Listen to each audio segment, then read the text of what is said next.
Welcome to 99% Pickleball, a podcast by Empower Pickleball. We're your hosts, Nikki Maldonado. And Mari Humberg, and welcome to another episode. Sounds like it's Thursday, Nikki.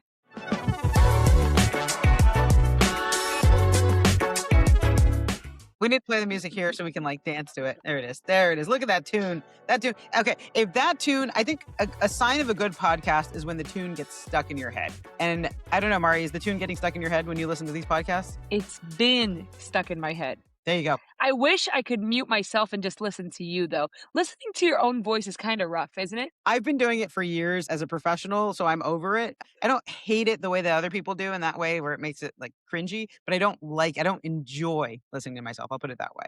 I'm just used to it. I'm like, another day, another dollar with my own voice. How you doing, Mari? You made it to Toronto? Yeah, I feel like I have a new background every week that we record. This time I'm at a friend's house in Toronto. I actually taught my first set of clinics today at a club called The Dill. And tomorrow I have The Jar. The day after I have 6 pickleball. And the day after I have Rally pickleballs. 4 different clubs in Toronto in 1 week after a long weekend in New York. Well, what I'm about you, glad Nikki? made What's it. going on? It's so hot. I think I like to complain about the weather a lot when it's really cold and when it's really hot. And I get both of those things here in New York City. But right now, it's a solid 101 today, or I think it got up to 103 at most. It's actually down. It's actually nice and cool, 92 right now. So I drove my dog to the dog park 1 block away from my house. Gravy got to go to the dog park today. Yeah. He's royalty. He just turned 4. So we got to, treat him right. Adorable. I'm glad I was there for his birthday party. Oh, yeah, you get to ring in the new year with him. But yeah, lots of good stuff going on over here. But Mari, I've been, of course, on social media because I spend some time on social media here and there. And I have a little bit of a bone to pick for today's Beyond the Lines. I want to go beyond the lines of the world, of the universe, into the world of AI. Here's my bone to pick, Mari. Have you seen... What is it? Okay, brace yourself for this one. Have you seen AI pickleball event flyers? Yes. What is your take on them? They're horrible. Plain and simple. I think that was too kind. I think that was way too mild, Mari. I've heard you unleash. I think, look, okay, I'll give you my real take here. There are little things in life that make me angry. And that might be a top 5 right now. Okay, Nikki? I open my phone. I open Instagram. I scroll. I see an AI graphic and I want to throw my phone out the window. I want it gone. I'm going to throw it in a river, but it's not my phone's fault. What are we doing, people? Let's be better. Stop with the AI graphics that use the same font, that don't look like you, that have the same colors. We look and I'm like, AI. Yep. All right, that was my real take, Nikki. What do you got to add? Okay. +1, +100, I'd say for that. Now, I will say it's the same font. It's all those things. It's also the same little icons always. And even the placement of it, there's always 3 little things with icons. There's always a little zigzaggy No matter what it's for. No, it doesn't matter what it's for. And I know that this moves beyond pickleball, so very much beyond the lines, but it is so prevalent in this pickleball world. I'm seeing it for events. I'm seeing it for just different types of posts. And I'm like, are you being ironic right now? And even if you are, it's not cute. Let's put it that way. And it makes my skin crawl. I'm not a big fan of AI. I'm a Luddite when it comes to AI, but just in general, I like to think of it as somebody once said, it's like a calculator, right? It's not meant to replace the mathematician. It's meant to enhance and make their job easier so that they can spend time working on other things or doing, right? Philosophical of you, Nikki. So profound. However, that's how I look at AI. However, these flyers are not calculators, okay? These flyers are... Just because it's easy... I know it's an easy option. I've done it because I wanted to see what they came up with. Okay. I was curious. Yeah. So I go in there and type.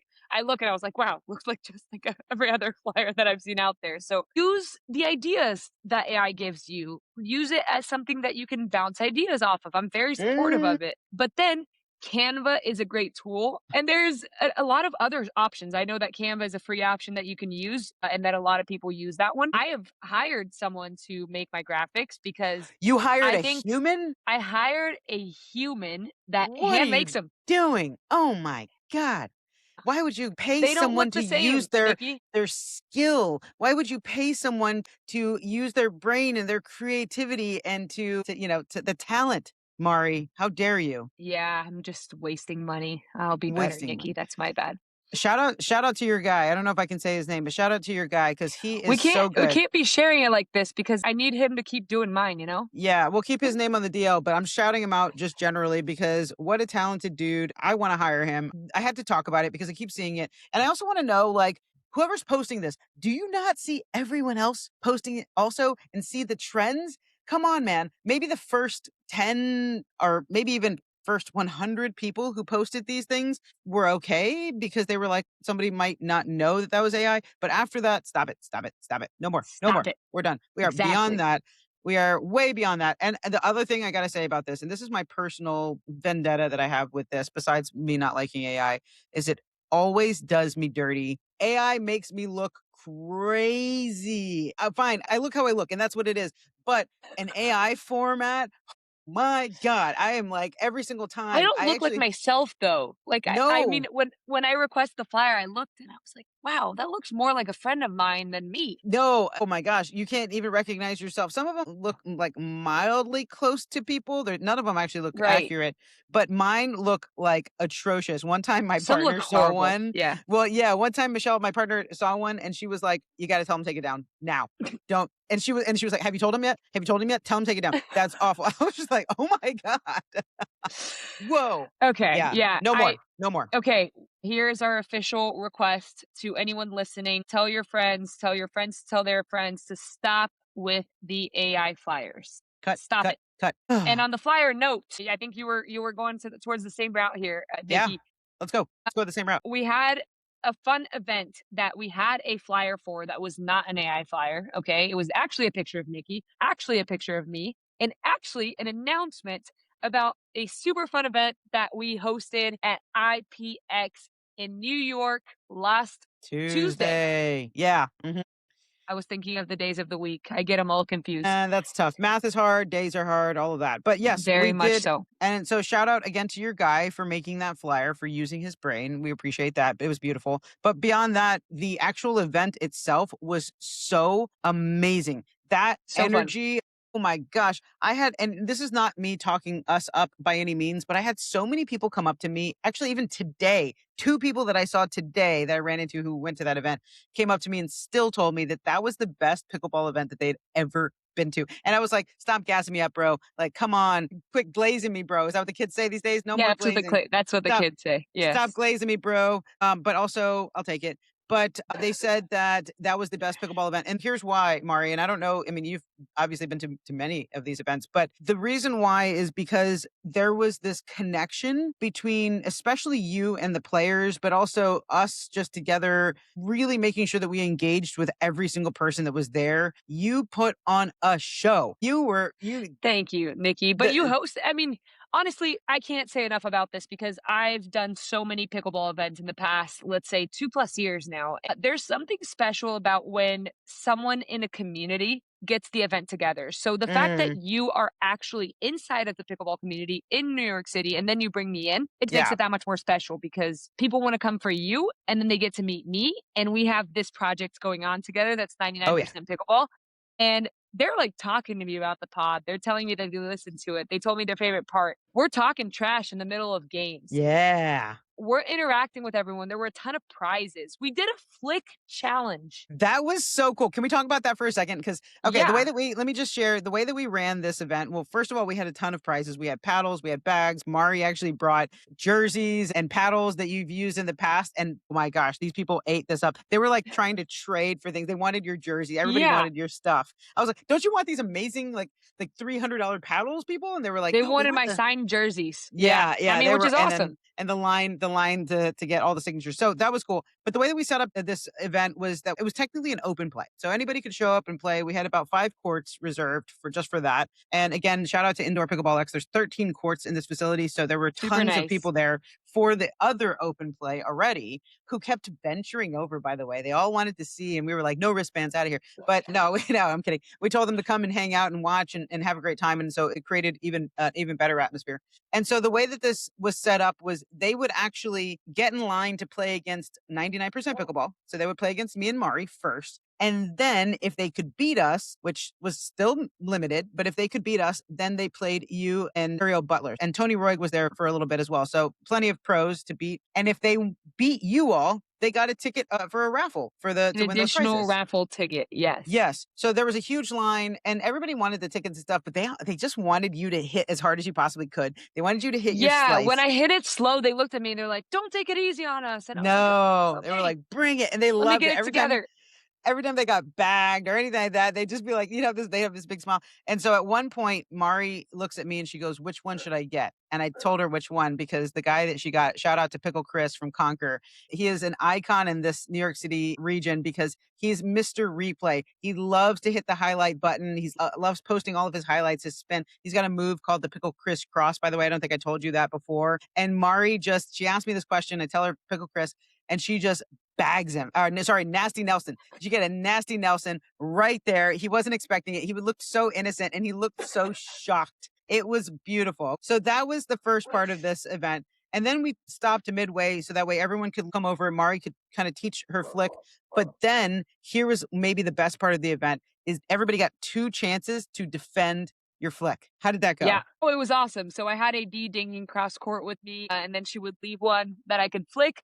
And I was flicking just two in a row, trying to vary the spots. And the amount of people I bagged, I mean, was high, but I'm not hitting it that hard. So it was pretty No. fun that it was just like, it just had a ton of spin. Nikki, you went first. And I think I hit against like 30 people. At least your So poor wrist, I man. got Get some that flick cortisone practice lined that up. day. Yeah, the cortisone is on. But yeah, it was super fun. A couple of people hit some like sick shank winners back. Yep. And those are the 2 that got the additional ticket for that too were the Yep. 2 that just hit unreal counters. I was like, "Here you go. Here are your tickets." And Yep. everyone enjoyed it. Little break and back to it. Some more Beat the Pro. This was a 3-hour event. Woo! So, You were and then we working, you were on the stopped. court the entire time. I was like, "Wow." You were Because like, I "No taught more." clinics at Hell's Kitchen earlier that day too. Yeah, So, you had a long day, but yeah, your energy I was did. just on fire, and everyone who keeps talking about this and the reason why I wanted to talk about this is not to again, not to gas ourselves up for this event. Tell your local clubs about this concept because I think in many cases, Beat the Pros can be maybe even more fun than a clinic, and it's a different element. I think a lot of clubs overly rely on clinics. I think you need to be a really great teacher, like someone I know who's actually a pretty good teacher, Zane Navratil. That's what I thought. But yeah. Yeah. Oh, yeah. No, I took Mari's Don't clinic and ever compliment Zane. oh my gosh, Zane, shout out. No, I really enjoyed your clinic. And so not to take anything away from that, because I think there are people like you who can actually coach, but I don't know that all pros can. However, I do think that having the pros there for people to play against. And then I think the thing that makes it elevated is when the pro can be such a showman, can put on such a show like you did, Mari, because that created that sense of energy, that excitement, the laughter. That was a true pickleball joy event right there. So props to you. Everybody out there, Props to you as well. That was awesome. bring us to your local clubs. If anybody's interested, we are happy to do this. And we want to show the pros how to do this too. Like we got to get more pros out there for events like this. So we'll set the Yeah. scene a little bit. Getting to know the community and just getting to spend time with people is always awesome. I really enjoy the people part of the sport, and if you can't tell that I love the sport, I don't know what else I can do. And same with Nikki. So it was a blast. I was exhausted after, but in the best way possible. Yeah, we went back to Flushing, ordered some amazing Asian food. You weren't wrong, Nikki. Flushing and the Asian food is I mean, amazing. you can close your eyes and point at pretty much any restaurant over there. And it's just the best of the best of the best. It's so Yeah. good. You picked the right spot. You picked the right spot. And yeah, we ended up leaving the next day. So AB and I are now in Toronto. But there was one person that Mm, was missing in who that was event. missing? Who was missing here? My mother Mm, didn't don't rub get it to in. go. I Okay. was looking forward to I meeting know, her. I had talked to you um, about this. I talked to her on FaceTime about this, and then I where was know. she? Not here. She wasn't, but my upcoming schedule is from Toronto. I actually go straight to Grand Rapids. I believe this episode airs the day that Grand Rapids starts, so There that you should go. be pretty fun. Disclaimer, my mother called me before this recording, Nikki, and she's like, "Oh, I've been listening to the pod. It's been awesome, but can you stop talking trash about me?" And I'm like, "Mother, I would never." I would never stop talking Want to trash be about clear you. here. Yes, I love my mom more than anything. My mom is my absolute best friend. We have an incredible relationship. She gives me a hard time. I give her a hard time, but she's just mad that I get to do it publicly. That's all it comes Mm, down to. So, mom, I will not stop Mom, you are still the best pickleball player in the family. And if you want a picture with the better Humberg, she is Mm, going to be in Grand Rapids. I would love for you to stop her, ask for pictures, and tag me because nothing would make me happier than if she got back to me at the end of the day and tell me that she got stopped for pictures. come So on. Come please on, make people. my day. Make it Stop my mom. happen.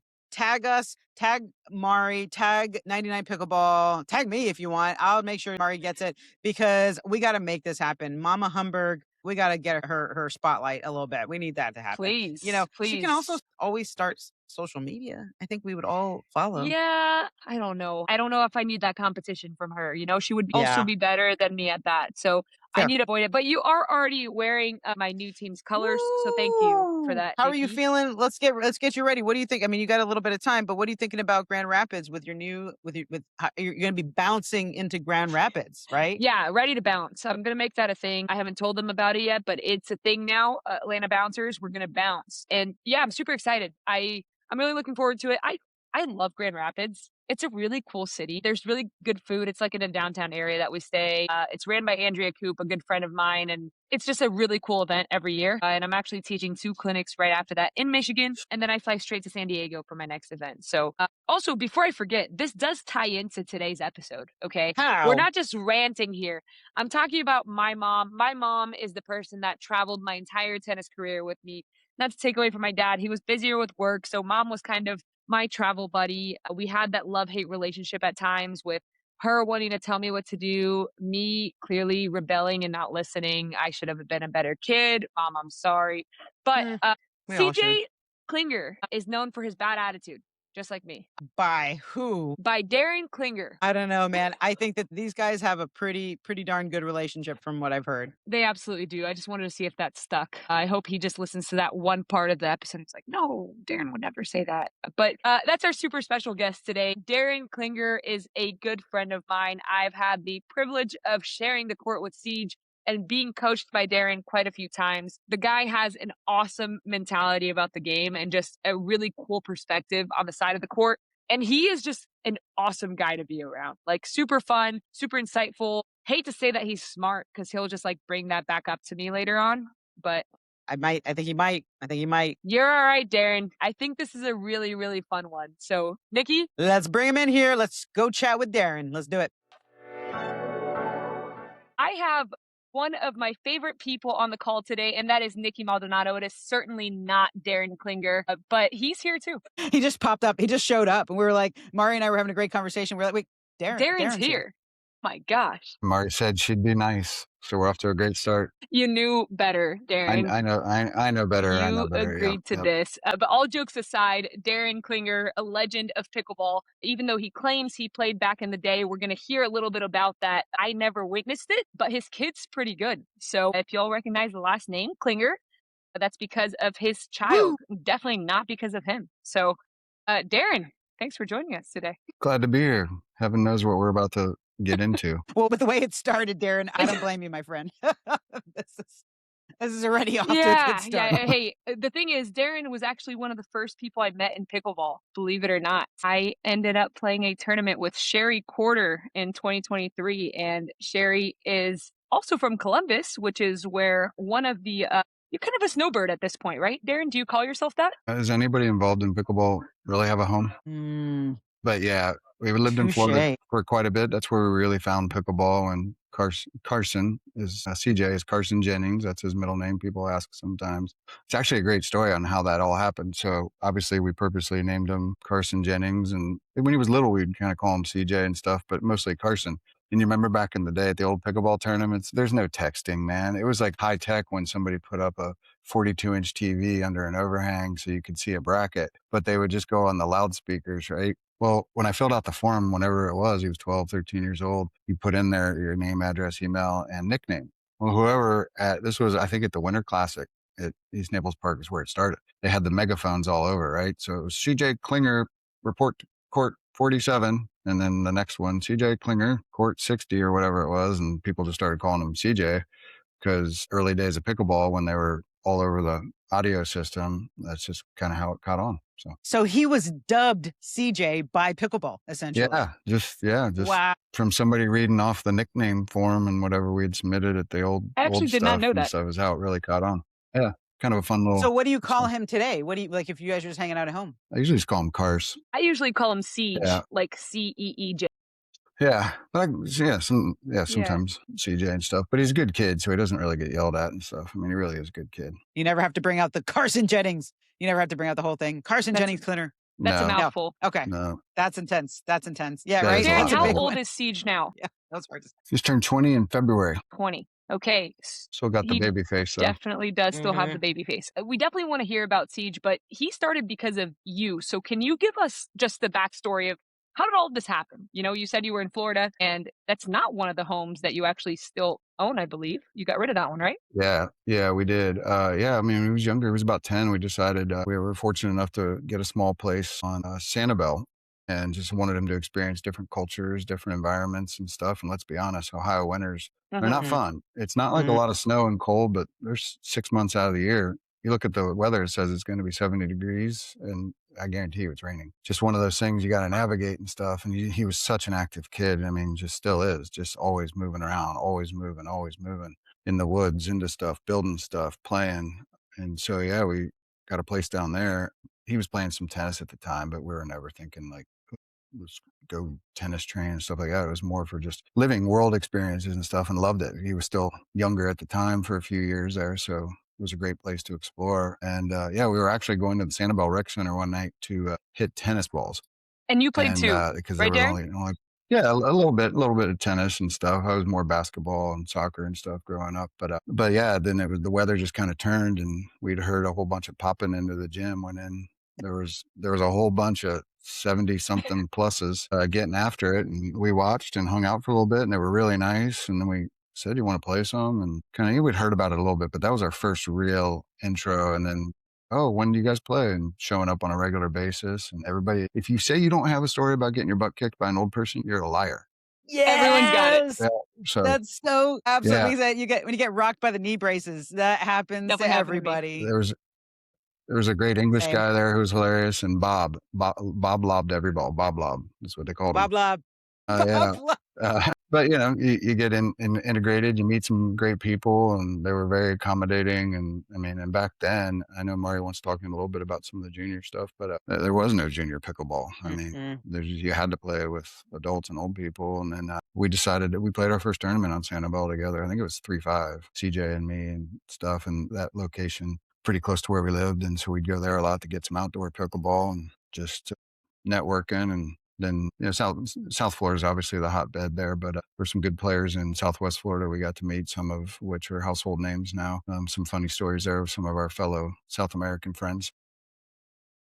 I think there's a connection here. So, Darren, I'm curious, what was the moment where you saw maybe like that light in CJ's eyes, that you saw there was something a little different with this sport that you wanted to invest a little more time in? Great question, because he played both tennis and pickleball. I mean, he was 12, 13, 14. He did both. But you could see the tennis stuff, and he was playing the USTA stuff, kind of locally regional and stuff, and having fun with it. And he was 14, and you guys know him. He's not a big talker. So when he says something, it's kind of like E.F. Hutton. You guys don't know that reference, but you listen. He said, I think I like pickleball more than tennis. I said, cool, man. I don't care. I just wanted him to have a sport. He played basketball, soccer, baseball stuff when he was younger. He did a lot of taekwondo and stuff, just stuff you expose your kids to try to see if they're interested. That's where his hands come from. That's it. It certainly helped him learn how to listen to instructions and stand in line. And for a very active kid, it was tough, but it helped him. I have no doubt, for balance and following instructions and stuff like that. But when he told me that, I said, I don't care, man. I just think it's important to have a sport in your life. And ideally, we liked tennis a lot because it was one that you could play for a long time. I played basketball, wasn't good enough to play real college stuff, but intramural champs at Ohio State. So it was fun. But Get it. But at some point, all sports just kind of run their length, and then along comes pickleball, which has more longevity to it. So lucky. we got lucky and we know we're fortunate and just making the most out of it all the time. We don't take a moment. Darren, I just want to commend you on what you just said about how you gave him his voice there and you allowed him to speak up. And, he doesn't speak up often. So when he does, clearly there's some weight to it. But I think, especially with kids' sports, a lot of parents are pushing them in a certain direction.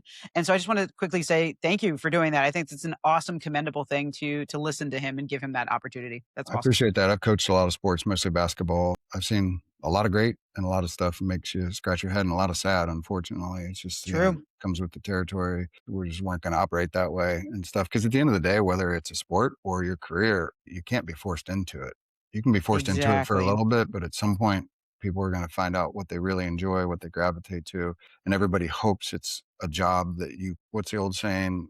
If you love what you work, you haven't worked a day in your life, that type of Mhm. stuff. So knock on wood, all that stuff. Hopefully it's a long career for the lad. Darrin, obviously we get along great. I get along great with CJ. CJ actually talks to me quite a bit. We've gotten to know each other pretty well. So I don't know, he's got some sass in him that people don't get to see behind the scenes. I'll share my favorite CJ Klinger story later on, but I do have a question in line with you were his first partner, you mentioned. And not just that, but obviously you're still in his corner. And I think one of the most difficult relationships is the parent kid coaching, because to your point, there's a lot of good, a lot of bad, and a lot of just like, I cannot stand to see some of the stuff that happens, especially in tennis. Still seeing a little less in pickleball, but Yep. I just want to hear your thoughts on how is that relationship to you? Are there boundaries? Do you speak up more? Does he speak up? Like, how's that communication go on? Yeah, great question. As far as the playing together stuff, I mean, look, I had my day in the sun and stuff. So we played for a couple years and it was great, but I was the one that was just kind of like, away with you.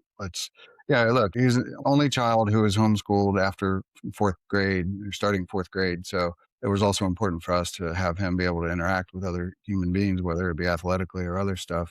For tennis for a while, I was like, all right, cool. I got something on it. That didn't last long. Living in Ohio, you get a ping pong table, you chuck it in the garage or the playroom. I was like, I got him. Dude, that didn't last for long. Finally, pickleball. I'm like, this is something that can last. Nope. A little punk. And that's the thing. He was little. I mean, he really did not hit a growth Right. spurt until he was like 16, 17. He's Yep. still growing a little bit. I mean, we called him Booker in tennis because he's just this wild left-hander just running He's around, kind of running filling every up ball still, down. right? Just Like, because he's still pretty thin, but he's he, definitely filling yeah, up. Absolutely. I think he may even still be growing a little bit, which is crazy. But yeah, I mean, that was part of it. I wanted him to play with, just other people. And then as the sport started to rapidly progress and stuff, more and more younger people get involved and stuff like that. Then as far as the coaching dynamic and stuff, I mean, let's be honest, as we sit here in 2026, there aren't a lot of coaches, period. I think Nope. coaching is 10 to 15 years away of people that really play it. Look, Chevy Chase is one of the funniest guys that ever existed, and he was terrible when they gave him a talk show. So it's That's just fair. you just never know where coaching is a different talent. It's a different discipline. So some good players are going to stink at coaching. Some okay players will be good at coaching. Some people that never played are going to be good at coaching because they take it seriously and approach it the right way. And that's just been our model. Our model has been to learn something from everybody. And some of that can be what not to do, whether it's dumb decisions Mm. on the court or Is behavior this on a the personal court, attack, Darrin? you know, all of the above. Mari, I'll give you credit. You are not on the 9 p.m. list. So All right. some players know about the 9 p.m. list. It's getting longer by the day, but there is a list of players that CJ is not allowed to hang out with past 9 p.m. I'm on Darren's good Oh, list. man, is I'm on this Darren's gonna good list for now. So far. Yeah. Oh my gosh. Well, now that people wanna know, I'm assuming you're not gonna tell us, but man, I'm gonna tell you the people want Give us to a name know. here, Darrin. He'll give Woo! us one at least. I just remember Ignatowicz was one of the early ones for Yeah, sure. I coulda You guessed know, that. We all coulda guessed that for and sure. they're friends, but Fed and Pablo are definitely on that list. So, There you go. The but That adds 9 yeah, up. PM list. Boom. Darrin, Yep. and that's a kind go ahead. of sorry, that's a great little story there, if I Yeah. might, Marty, there, because like when we moved off Sanibel to move to Estero, a couple hurricanes, a lot of mosquitoes. You can't really miss it inland and stuff. We did the Sanibel thing for about 5 years, which was awesome again. But as he was getting older and stuff, just being main, on land seemed like a smarter move. And like we'd moved into our place in Estero, which is just north of Bonita Springs, south of Fort Myers. For those who don't know, it's very close to Florida Gulf Coast University and the airport. But we were playing with somebody, a friend of ours from the neighborhood next door. He's like, oh, you got to meet this guy. I just met him last week. He literally just picked up a paddle a week or two ago. He's from Argentina. His name's Federico. Turns out Fed lived like 4.5 minutes from us. So Fed and CJ would get together and they didn't know what they were doing. We didn't know what we were doing, but they would drill a lot, play a lot of singles and stuff. And I gave them a heads up early because CJ was only 15 at this time. And I said, listen, this guy's kind of crazy in a good way. Like he's motivated, right? Like you could tell he was going to put in the work and get better. I said, look, he's 10 years older than you almost to the day, which is kind of hilarious. But I said, he's probably going to turn the corner here. And he did. Fed reminded me a couple months ago that I was the one that introduced him to Pablo. I'd kind of forgot about that. So that's just how What? kind of how small and how random the pickleball world was there in Southwest Florida. And Brendan Long, great player who lives in that area. So the four of them would get together a lot. So cool that there's, yes, such a small world still. Wow. It really is, and we don't even notice that, right? Like, Darrin introduced me to so many people. I have a lot to thank Darrin for the start of my career there. He helped me a ton too, just because to your point, Darrin, hey, wow, I'm being nice for once, okay? But you're setting me up for a fall I here. So always let's am gonna go. make it Where's fall, this okay? going? But no, but I mean Yeah. it. He's just someone that we like to bounce ideas off each other, right? We like to have those conversations and think about the game. Darrin, just out of curiosity, I don't think I actually know the answer to this one either. How much time are you actually spending on court with Siege? And then I do know that you do a lot of match reviews because we've done those together too, especially when we were playing a lot of mix together. But what do you think works best? Mm, Especially, where's the cut of we're going to stop talking about this now that it's dinner time because we don't want to do pickleball all the time. How much of that mhm. is like life outside of pickleball? Just talk to us about that dynamic. Oh yeah, that last part's probably the most important and the best part there because it's just like anything. I mean, you got to do things along the way to move the ball Mhm. forward. If you wait till the last second to turn in your term paper, it's probably not going to be that good or study for a Mm, test. It's just how it goes and stuff. But you also like, especially with him coming off MLP Columbus and being sick as a dog, kid can't even talk. Like he's just like literally, he's just giving hand Oof. signals because his man. throat is just so raw. But like something like that, and they don't have to play this week, you got to have downtime and you got to have other Mhm. interests. We talk about perspective a lot, whether it's perspective on the pickleball court, off the pickleball court. So going back to what I was saying earlier about knowing how lucky we are and to get the most out of every day, every trip that we can. So when we're on trips, we always find something else to do.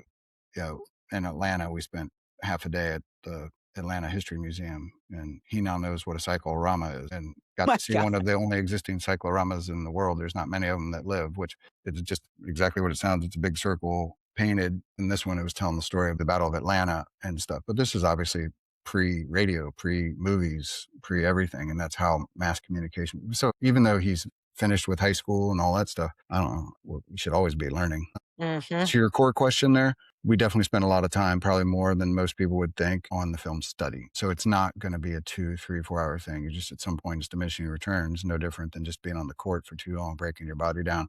You're developing bad habits and Yep. stuff. It's all about situational assessments and situational smarts and identifying those because those one or two things is the difference between 11, 9, 12, 10 your way or the other way and a tough game, or maybe putting somebody away earlier and having it only go in 2 games instead of 3. And so always learning, always. And Darrin, I'm curious about that because earlier you mentioned something that was particularly important to me. Obviously, pickleball is still so new, right? You're talking about 10, 15 years away from like real legit coaching on a regular basis, all that. Like, it's still so early. And tennis is clearly so much more established. And tennis is very well known for having this toxic energy, especially with kids and their parents and the pressure that is put on these kids. And that's lots of sports, but very prominently in tennis. And so, what are you doing that's different? I know you guys are spending some time outside of pickleball, of course, but what are you doing as a parent to keep an eye on CJ's happiness and the passion for the sport, making sure that he still loves this despite it being his profession? Yeah. So I'll go back to that word perspective there because that leads into another area, which is having other areas of interest. Like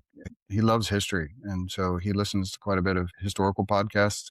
So you're learning, but also getting away from the pickleball stuff. It's great use of time when you're on a flight or in a car. He's developed an interest in music and music history and stuff. So he'll actually ask questions about stuff like that. And then we might just go into YouTube and find a documentary on Eric Clapton or Jimi Hendrix is one of the Yes. recent ones and stuff. So yeah, you tie in some of that, and then the cultural stuff. I mean, that was a big reason. Like I said, we decided to move to Florida. It certainly wasn't Ohio, and for being in the States, it was about as diverse as you could get on multiple fronts. I mean, he even said to me like a couple of years ago, we're just like, we're from Ohio, and he's got friends from Colombia and Brazil and Argentina and Bolivia and California, which is kind of a different country in its own. Yeah. Right? But, I mean, that type of stuff's cool. Before the Atlanta tournament a few weeks ago, we went into Nashville and I took him to the Grand Ole Opry. That was something Yes. I grew up listening to as a kid in Cincinnati, because you could actually pick it up on the radio. Now you can pick it up on apps and stuff, but he'd listen to it as a kid, and every once in a while I'd put it on. I know it's old fuddy-duddy stuff, but it's still music history. It's still history. We had a great time there. Funny story.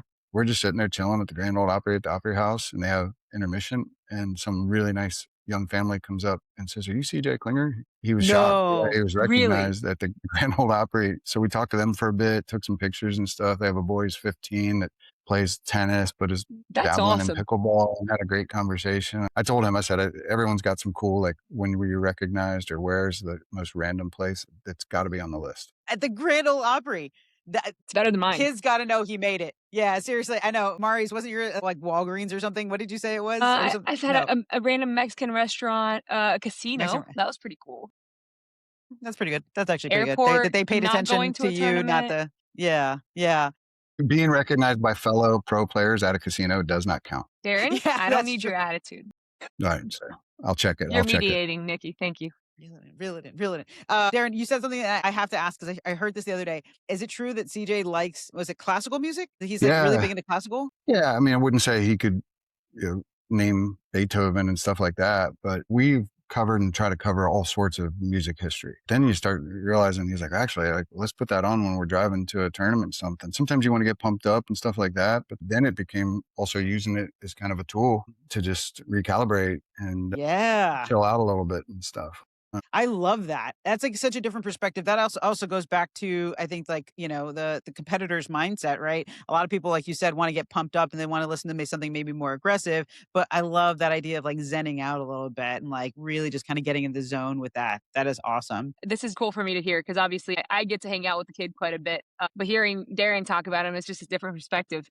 CJ talks some trash too. Again, people don't know that, but he definitely got some attitude to him.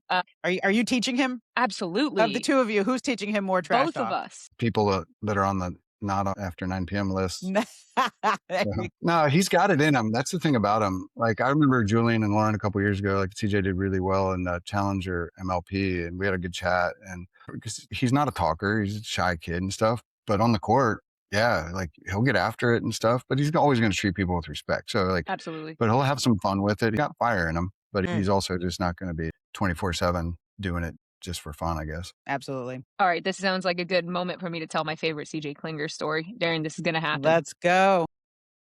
So back in Be ready to add somebody. Paige, where are you? Where'd you go?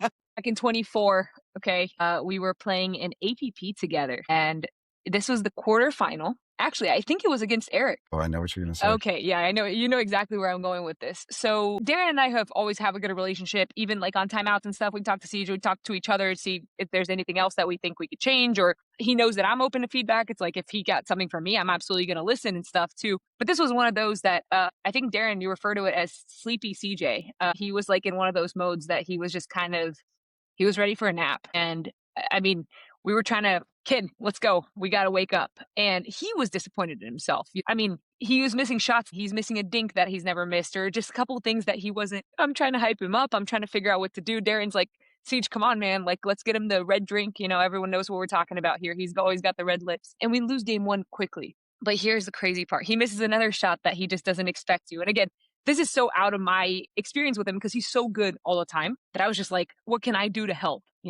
And he's just getting to a level of frustration that I've never seen him at. We are on center court in New York where the US Open is played. What's the name of the venue, Darrin? Arthur Ashe. Yeah. It's the Arthur Billie Ashe Jean Ashe. King Billie Tennis Jean. Center. Yeah. Yes, Billie the Jean, Billie yeah. Jean, Yeah. beautiful venue. Okay. There's obviously refs on the court. He misses a shot and just drops the F-bomb as loud as I've ever heard anyone yell it on center court.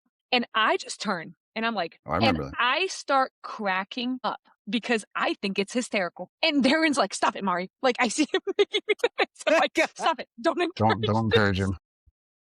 But I'm dying. I can't keep it together. I think I even called a timeout and the ref goes, verbal warning. So CJ Klinger got a verbal warning. And he even turns and goes, for what? I was like, dude. Yeah. What I do? Yeah. What I say? But I think we took a timeout, and I don't think he missed another ball after that. I think we beat them clean after, so that's what he needed. That's I one of my remember that. It's funny. personal favorite. I mean, I know you were kind of joking. I couldn't stop laughing, Darren. I mean, in that moment, like, what do you do? Well, yeah, I remember that because I wanted to laugh too, but you don't want to like encourage it to continue. But it's funny. It reminds me of another somewhat recent story with the partner saying that CJ was one of the players featured in as part of the promos. They just show that clip of CJ flicking someone off. So this is before it's ever broadcast. And so I had tons of people texting or asking me like, who was that towards? And I'm like, take one guess. And of course it was at Federico. Mhm. Fed was doing something. CJ just had enough, so he just stopped talking and did that. So he's got it in. I mean, you got to keep it in balance and stuff. I mean, I do believe it is scientifically proven that swearing reduces stress, but I No, get it can't out. hold it to you. Get it You out. want to be It's professional just about so it and rare that stuff. you hear Yeah. him say it because he is well behaved. And again, he'll trash talk. I don't know that I had heard him swear before. So him yelling on center court to me was just like, I didn't even care what happened in that match. I was like, this has done it for me, you know? Well, thankfully, I don't think it's happened since then. Okay. So last time Like, was 24 center court in New York. But that was fun. Fun Yeah, it was. experience. what's gonna make CJ do it? What's gonna send him over the edge to let it out again one of these days? The only thing would come back to perspective. CJ, one of the things I've always believed in and try to teach him is you got to appreciate and understand where you are and how lucky you are. But then after that, it's really the focus on not how great you can be and what shots you can hit, but how you can first, second, and third be a great teammate. Mm, And when you think of things and you operate in that perspective, it changes your approach to everything. You tend to be more locked in. You tend to care more. You tend to reduce mistakes because you're not just focused in on yourself and how great you look when something goes well or how bad you look individually. It's about doing what's best for your team and your teammate. And that's just a philosophy I've always believed in. I think it's hugely important for anybody at any age. I've heard that he prides himself on that, so he clearly is taking that to heart. I'm curious to hear from you, Darren. Number one, what makes a great teammate? What are the things that you're teaching him or that he's learned? And then number two, where did you learn this from? How did you come up with this philosophy? I read a lot and listen, especially in today's modern age, to a lot of podcasts. And there's a gentleman named Tim Kite. Unfortunately, he passed away a couple years ago. And his son, Brian Kite, they had a company together called Focus 3. And I would encourage anybody to look up some of their work and some of their old podcasts and stuff, because there's just a lot of great stuff in there. It's also the Changing the Game project. Some guys that put some really good stuff out there. It's more team focused stuff, so it's harder. It's more soccer, volleyball, and stuff like that. But there's a lot of really good resources out there. I always thought about Carson was like, if you're willing to just press play, give something a shot, whether it's a movie or we don't feel like watching this match, but we probably should since you got one tomorrow, even though we'd rather not. So sometimes you just have to do certain things on timing and stuff, but you can get into some positive wormholes there and really, I think, find some good stuff out there. But those are a couple that I would definitely recommend people take a look at. That's pretty cool. I might actually check that out. I might listen to something that you said for once, and maybe I'll learn a thing or two because Siege is a great teammate. Siege has kind of aged out of the junior program now. You said he's turned Mhm. 20, which is crazy. Gosh, I feel like I met him when he was so young. But talk to us about there's so many juniors coming into the scene. There are so many parents that are going to be in a similar situation as you. Now, something that I've always appreciated about you is that you are not overbearing. You are not aggressive ever. It seems like a really healthy relationship between the two of you on court. One of my pet peeves, I think I've talked to you about this. Like in the tennis world, it was just so toxic to see a lot of Mm. the parent and kid relationships. And I just want to hear your thoughts on like, are these kids getting into the pro world too young? Should they get into it Mm. now? Do you recommend going through the junior program? What do you think of the whole situation and where we're at now with pickleball? Yeah. Yeah. Well, I mean, it's, CJ's amongst just a handful of kids that are about that age, right? That kind of grew Mhm. up with pickleball, so to speak. And now there's just tons of them. When we were involved in tennis long enough, and most people are, especially active boys, very visual learners. So we would always go to the high school tennis, USTA stuff. And we saw a lot of that stuff. I mean, we witnessed it when he was 10, 11, 12, 14 playing and then watching some of the older stuff. So unfortunately, you do see some of that coming in. I know that the PPA is doing some stuff to try to nip that in the bud before it ever happens. I mean, who would have ever thought? I mean, over the summer last year, we had 2 parents got suspended, Mm. not the players, The parents. parents. It's just not right because just at the end of the day, no matter what your sport is, you want to strive to be the best you can, the best teammate you can. And if that takes you to being the best pro that ever lived, great. If it takes you to a college scholarship at a Division III NA high school, great. If you just play for rec and it's fun and you're getting exercise, great. We literally have never one time talked about being a certain ranking, a duper or stuff like that. And I think that partially goes to the perspective, because it's like, well, if you're focusing on getting better in the details that you need to and being a great teammate, those results will be what the results are. And you win, you learn from them, you lose, you learn from them. But broadly speaking, what the PPA has going on now, I think, is just awesome, because there are options instead of just, like I said earlier, and all the old people weren't so nice to the kids either. So Mhm. yeah, they didn't want them in a tournament and stuff like that. We all went through it. But I mean, geez, Pete, I think I looked a month or two ago, and there's like 15 challenger events between, like, let's say April and the end of the year and stuff, maybe 20 total. The options that juniors, or even there's going to be some more like 20 something, young 20s that are Mhm. done with college and stuff, but have the athletic ability. And if they've got the focus, they're going to need reps like that and options for players and juniors to come in. And that's separate from the actual junior program they have. And they're also allowing the younger kids to be flexible and letting them play Moneyball. It's funny, we did relocate to Phoenix part-time, which has been great. They call them cash games out there.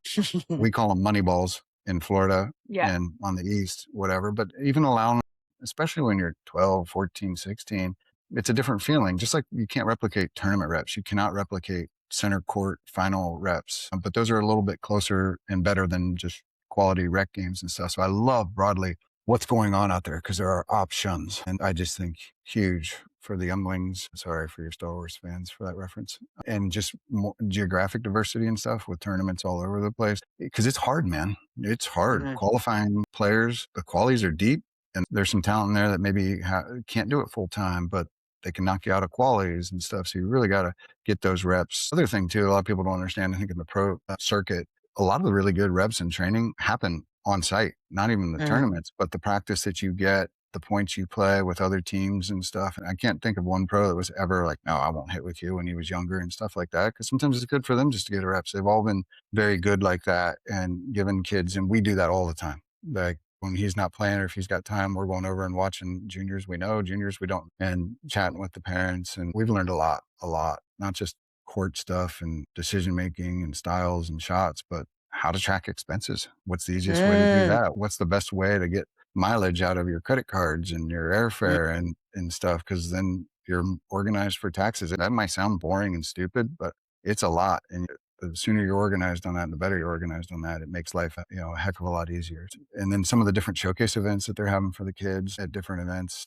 I think is huge, and it's the right way to do it. Oh my gosh, Darren, help me with organizing my expenses. Oh my gosh, I'm not a parent out here, but I will take all the help I can get. Now, I actually created the initiative. It's called the Pickleball Joy Pledge. And part of that is, I mean, primarily aimed at adults who just take the sport way too seriously. And my focus is to really have intense, fantastic competition, but to remember at the end of the day, this is just pickleball. So let's live our lives. Let's still like enjoy it. Let's have a great time, win or lose, take the losses as learns, take the wins in celebration, all of that, but like ease up. And part of the reason why I created this initiative was for the future generation, because I think if pickleball heads on the wrong direction, we're in a bad spot. And so I want to set it up for the next generation. So having said that, Darren, how the hell do we get you to teach all of the parents in America? How do we get you to build curriculum for parents and how to set their kids up for success? Because it sounds like you got it down. We're always learning, but I got a couple ideas. Rightfully, everybody's got the stories about seeing and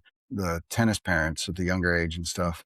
But I'd give them one advice: don't watch senior pro pickleball. These Ooh, fools are some of the worst behaved players in all of pickleball. You ever have the friends in high school that were like, they were really nice to you, and all of a sudden they get around some other people and they're like, act like they don't know you? Like, I'm sorry. I'm sure I'm going to get yelled at and mean texts and stuff, but it's it is, real. Call it it is, out. Call out the it's bad behavior. well, Yeah. it's just that, and it's unbelievable. And it's like, hey man, like, you're playing pickleball at 50 and plus, and good on you and stuff. But like, it's I don't know, it gets pretty wild on some of the stuff. So teasing partially, but not entirely. It's real. Yeah. Yeah. You mentioned a great word, joy, too, because that's something we talk about a lot too. Even, what's the old saying? When you're winning, you don't need friends. When you're losing, you don't have any friends. Mm. Just, who your friends are, and it's okay not to be friends with people too. Like, not everyone's going to like you. That's okay. And that's part of it too. But you're going to find some good friends, and you're going to find some lifelong friends through work and whatever you do, and having a different perspective on it as well. And you want to get after it, but it's not cutthroat. I mean, it shouldn't be. You got to compete and you got to want to win. Mhm. There's just nothing wrong with that. There's nothing wrong with competition and stuff. But all these players that are doing it now, they know. Most of them, I think, know how lucky they are, even if they misbehave here and there on the court and stuff. I mean, I think we got somebody on this podcast here that could be doing a real job right now. No, the Darren, thing people, why would you say that about the, me? yeah, well, the thing people don't really know about Mari is she's actually really bright Whoa. and Did you say nice speaks things? multiple languages and had a like real job and stuff like that. You know, that's an interesting perspective to leave that all behind. And of course, you're only going to be young for so long, so you're smart to take advantage of it and stuff. But there's different paths to this stuff. It's just a lot of sharp people that are really giving this their full go, and that deserves respect. I appreciate that, Darren. I, Yeah. That's Mari gets nice to hear. uncomfortable with the niceties. Yeah, yeah, yeah. Mari's like squirming right now with I am. the nice Well, talk.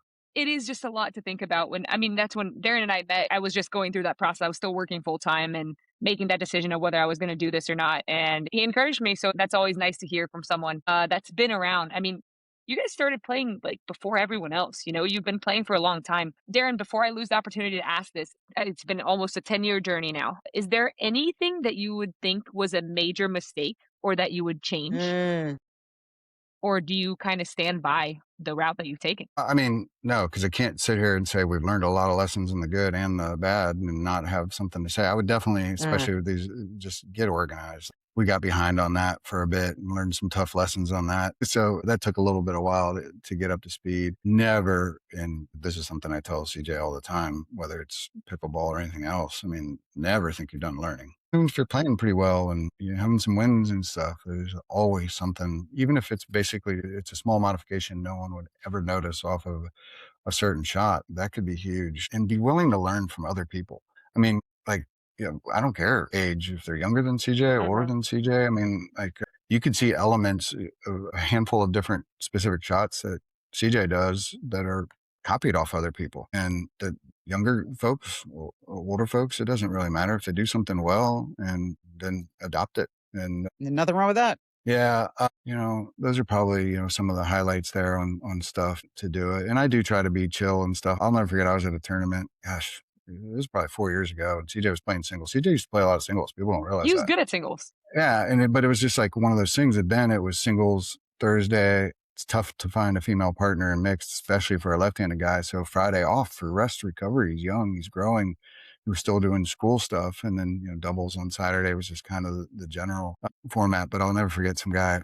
We were at a tournament. I was just chilling, probably 6, 7 rows up in the stands in the shade, and he was out there playing singles. And I think he had a kid he was playing. He wasn't playing CJ at the time, but came up and he was talking. Then he's like, "Well, why are you up here? Why aren't you down there? Like, why aren't you talking to him during the timeout?" And I said, "Well, he knows what he's doing. And if not, he's got to problem solve and figure it out." And the guy looked at me like I had three eyes. And I was like, "You came up to me. I'm just watching some pickleball." Now, with that said, if I see something, of course I'll say something. Yep. But timeouts should be catch your breath, recalibrate, get a drink, whether they called it because they got to try to slow your momentum or their momentum and stuff. It can't just be like you can not just giving too many voices or too many instructions and stuff. I'm also a big believer that 90% of preparation is off the tournament court. I mean, Mm. the film study, the on the court stuff. But sometimes during tournaments, if there's a pause there, if something happens good or bad, I might just say something if I'm close because those are good learning points. Maybe not for that moment or what's next, but just proceeding forward. As you're talking about, especially the environment, the mindset, everything that's around you, and even kind of going back to what we talked about earlier about being a great teammate, I'm curious to hear from you, from your perspective. What do you prefer? What's the environment that you actually enjoy more, MLP or PPA? I hate to be a politician here. I love both. I think that but I'll tell you, there's reasons why. The most There's Darren reasons Klinger why. answer ever. Not Mm. usually. I usually get myself in trouble because people ask me a question and I give them the damn answer and then they don't like it.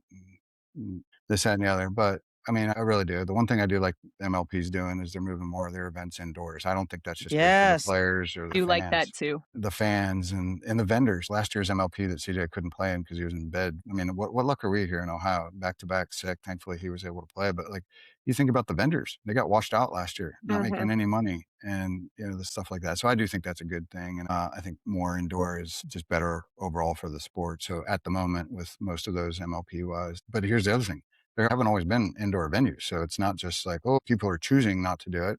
We got to Right. have real venues. Well, those are all pretty new. Yep. to be able to do it and stuff, but there's going to be more and more of those coming along. But what the PPA has done with the format on the progression draws and stuff, I think are super smart for a variety of reasons, and making it, on one hand, you hope you have a problem where it's a long week, right? That's why tons of respect for the players that are there on a regular basis, sometimes 2 or 3 different disciplines. It's amazing, but they really are figuring stuff out pretty fast and making adjustments. And, really that's all you can ask for in a still relatively new sport. All right, we accept that answer. I give you reasons. Those are both good. I think you probably agree with me on this, Darren. You like the separation between the seasons, because I definitely do. Was also very smart as Okay, well. nice. Yeah.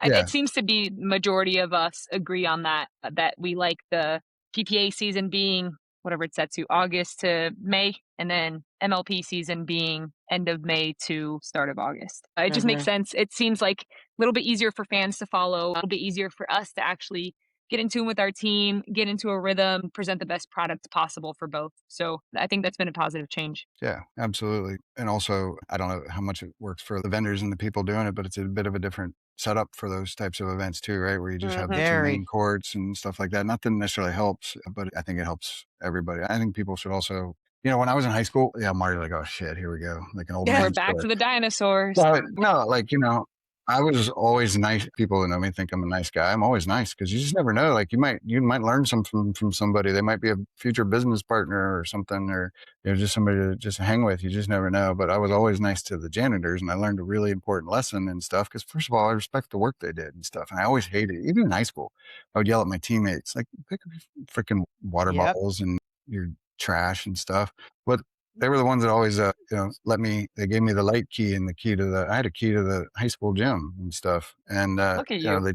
but just being nice. And when I needed something to like put the baskets down or something like that and get some guys into play and stuff. And that's always just stuck with me. I mean, I always treat people right until they do something mean or whatever to me but the point is just like, there's a lot of people behind the scenes that people have no clue how hard they work.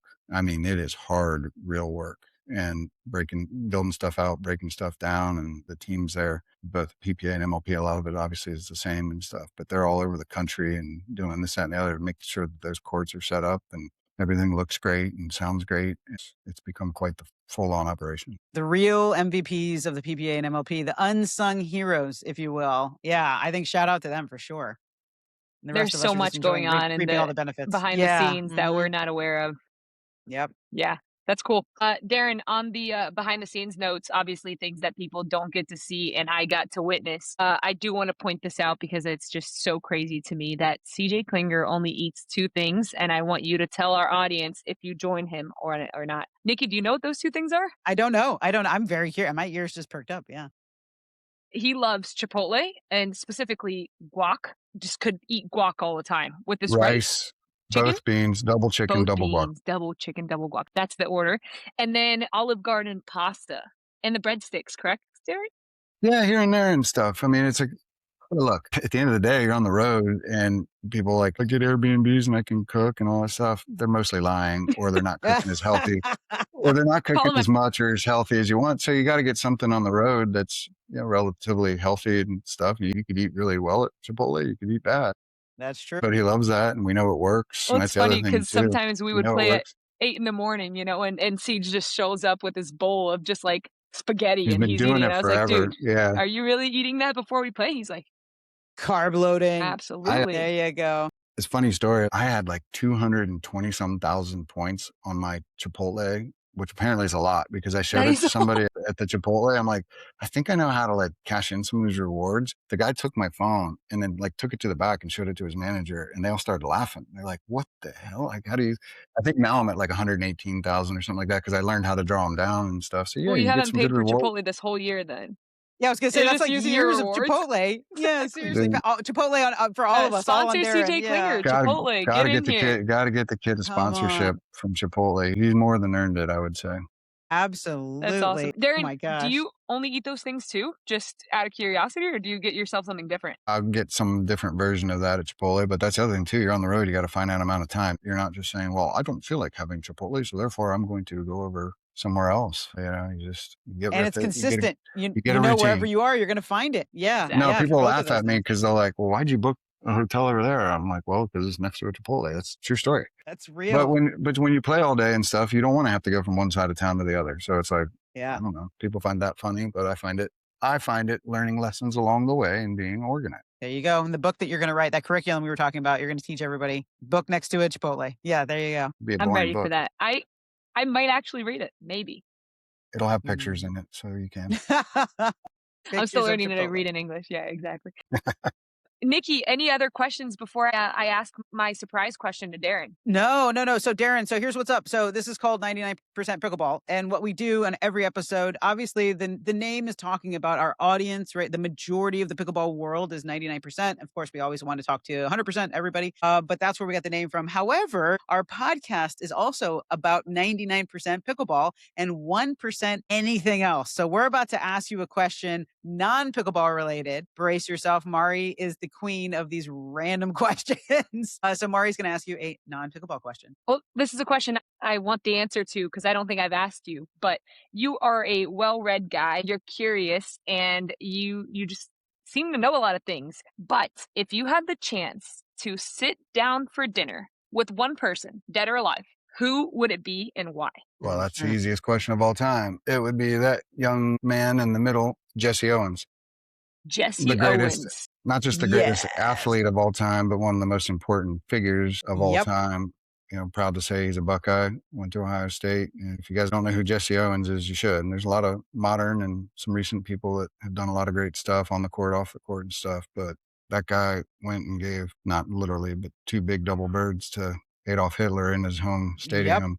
I mean, the stuff that he went through, not just there, but here, Yep. and still did what he did. And just an amazing person. And we're proud to call him, a fellow Ohioan, but we should all be proud to call him a fellow American. Absolutely. Ooh, what? Oh, I got chills. Hey, That's one of my most prized autographs right there. That's pretty that's cool. incredible.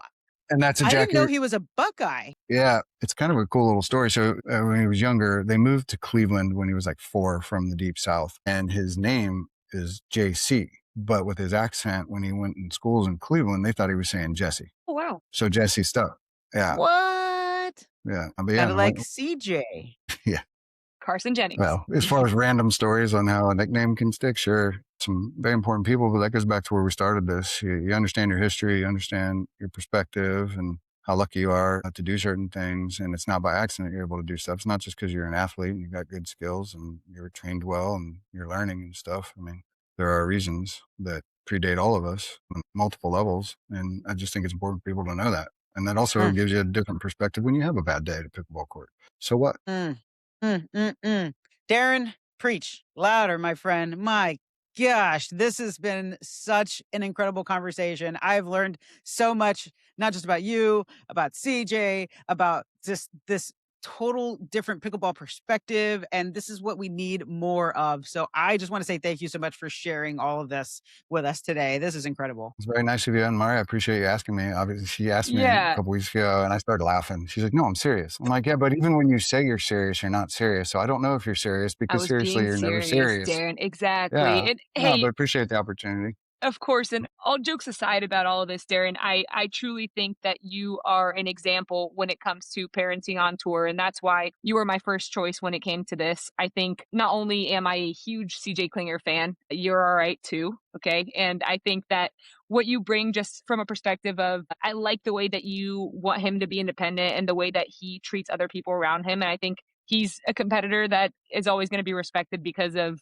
the way that he was raised. So we just appreciate that for the sport. And CJ Klinger's to the moon. Let's get this kid out there, beating everyone. I'm Yeah. always going to be a fan. So That was hard for you, Mari. I know that was hard for you. So we appreciate see, he the gives me a hard sincere time back, Nikki. This comments. is mutual. Okay, people have to I understand the wrote that. relationship. I wrote that script for her, Darrin. I wrote that everything that she just said. That Yeah. I was did from see the the heart, eyes going Darrin. back and forth. Yeah, yeah. No, we appreciate it, but I'm always learning. We're always learning. But the last thing I'll leave you with, though, too, and CJ will attest to this, we never go to bed on the road or at home angry. So we Yes. always do something funny. And it could be turning off the TV and just, I mean, I've got a list. One of the best things you could ever do when you have kids or anybody out there, when they start talking, write the shit down. And like, I've got this list of the most hilarious stuff that he said when he was a kid. And every once in a while we'll pull that out. Like, he's like 3 or 4 years You old got and to he's at send the us grocery some of store. those. I'll tell you one now. Like, he walks around the corner and this older person passes him. He goes, "I wouldn't go over there, mister. I just farted." God. But then when you write this, so I just created a contact, just like a contact, and I have a whole list of these random things. And then I started putting in the dates and then trying to put some notes like where we were, just random, the stuff kids say and just little stuff like that. But whether it's that or just, one of the greatest shows of all time is Ridiculousness. I know it's not, but it's just brain candy. I know, I admit it, but like, I don't know, you just got to do something to like make sure you laugh. And especially when you're on the road a little bit and stuff, you got to get up early and do your thing and stuff. I think it's important just to go to bed and having laughed versus being frustrated. That's all. Man, Love that that. is a good one. I think you're going to have to send us more of the list. There's some good stuff in there. I believe it. Thank you for that. That's amazing. Yes. Awesome. Well, thank you so much for joining us, Darrin. This has been a fantastic conversation, and I hope we can get you and CJ back, and we can all chat together once he gets his voice back. Yeah, we should do that sometime because he's getting better at a lot of this stuff and he's having fun with it. And I get CJ to participate in my social stuff. I always find a way to get CJ talking. So absolutely would love to have him anytime. I try to get him to talk trash to Darrin. That's like a personal goal of mine every tournament. So I'm going to keep that rolling, Darrin. It happens sometimes. he's a good kid. He wouldn't do that, but he can be a jokester too. So you can set him up. Maybe I got to rethink this, Mari, not on the 9:00 list. Yeah, she just got added to the list. Yeah. Oh, Yeah. that's not true, and he knows it. All right. That was awesome, Darrin. Yeah. Good Appreciate you stuff. asking. It was a lot of fun. Woo, Mara, you got us a good one there. Man, obviously you guys, I think y'all get along fairly well. I'd say so. Yeah. A little bit of My jabbing gosh, there. I'm just blown away by his insight. So, just like calmly profound, like effortlessly profound. And yeah, that was such a fun conversation. It really was. And Darrin's a very chill guy, just fun guy to hang out with at tournaments.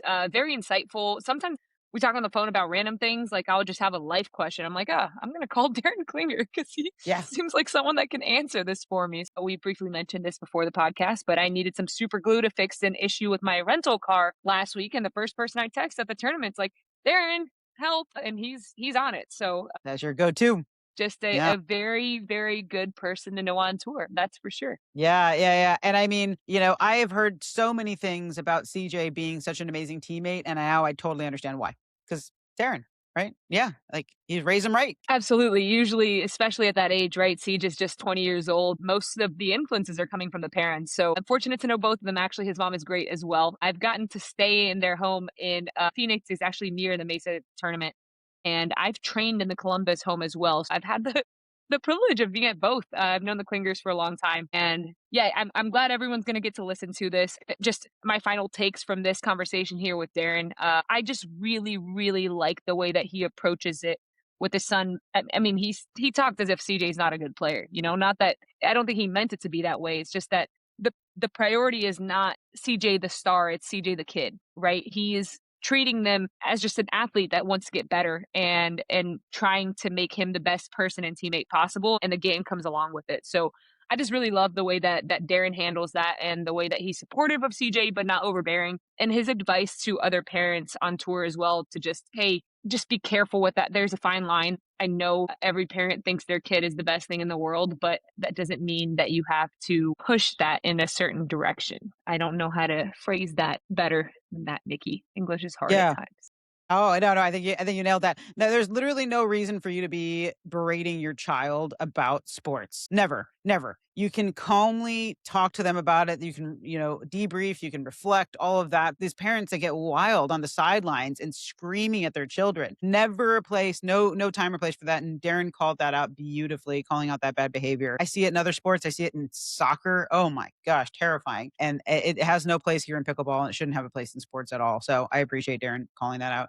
My biggest takeaway was the growth mindset, right? This idea of you're never too old to stop learning, right? Learn forever. Just keep learning and learning and learning something, right? Take from someone else. That's fine to take someone else's shot or whatever, right? Start incorporating that into your, whatever it is, meeting people. He talked about how they have friends from all over the world and they're learning. He talked about going to museums at every stop that they go to on the tour, right? They're not just in their bubble. They're constantly learning about the world. I mean, my gosh, his top person to have dinner with was Jesse Owens. And I'm willing to bet that so many people listening, maybe some young kids don't even know who Jesse Owens is. A black man just absolutely blowing everybody out of the water in the Olympics in front of Adolf Hitler. I think such an important person in history that I don't know many people would even necessarily mention at this time. And that shows you Darrin's connection to culture and how, just truly this growth mindset, just always learning and wanting to learn more. And it sounds like CJ has that too. So I'm very, very impressed by that. My gosh, I really had fun on this one.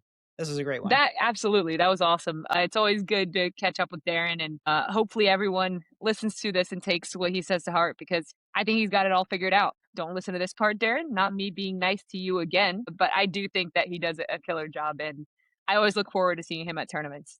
Nikki, on the note of dinner, since I asked that question to Darrin, can you give me your answer for My who gosh, you would we want to didn't get we didn't dinner answer with? that. Yeah, I have mine it's ready. the question was dead or alive, right? Dead or alive? Yes. Yeah, mine's easy. It's the Spice Girls. All of them. All You of only get them. one. Can't they be an entity? Can it be a That's round cheating. table? Come on, don't make Choose me one. pick. All right, it's Mel C. Come on, it's Sporty Spice. Okay. But I want them all because also, how amazing would I be to the entire world to have brought all 5 Spice Girls back together again around a table? So, I think you should allow it for this I one instance. accept. I allow Okay. it. All right. I'm taking Roger Federer, and Mm. I think he's the love of my life. No one will ever. He's actually my Waze voice. I listen to Roger Federer every No. day. He tells me to turn right and left, and I just smile And you away do as I it. drive. Absolutely. Yes, sir. Oh my Yes, gosh. absolutely, Raj. Absolutely. All right. How do we make this happen? All right. All right. We're going to get CJ sponsored by Chipotle and we're going to get you dinner with Roger Federer. Let's make it happen. All Uh, right. I'm in. All Perfect. right. Love it. Not at Chipotle or at Olive Garden. Don't worry. Don't worry. You Wherever don't he have to go to wants. wherever if he wants to. Sure. Oh my gosh. I'm glad we got to answer those. Those are fantastic answers. I cheated on mine, but it's okay. Mari, this is another great episode. I love doing this every single week with you. And on to the next, my friend. Make sure that you guys tune in. Anybody who's listening, you can listen wherever you listen to podcasts. You can also watch on YouTube so you can see some of the funny facial expressions in this episode because Lots of there that. was plenty to see on this episode. So make sure you tune into YouTube, like, subscribe, comment, tell us who you'd have dinner with. Make this a conversation. And we will Love it. see you again next week. See you Thank you next all. week.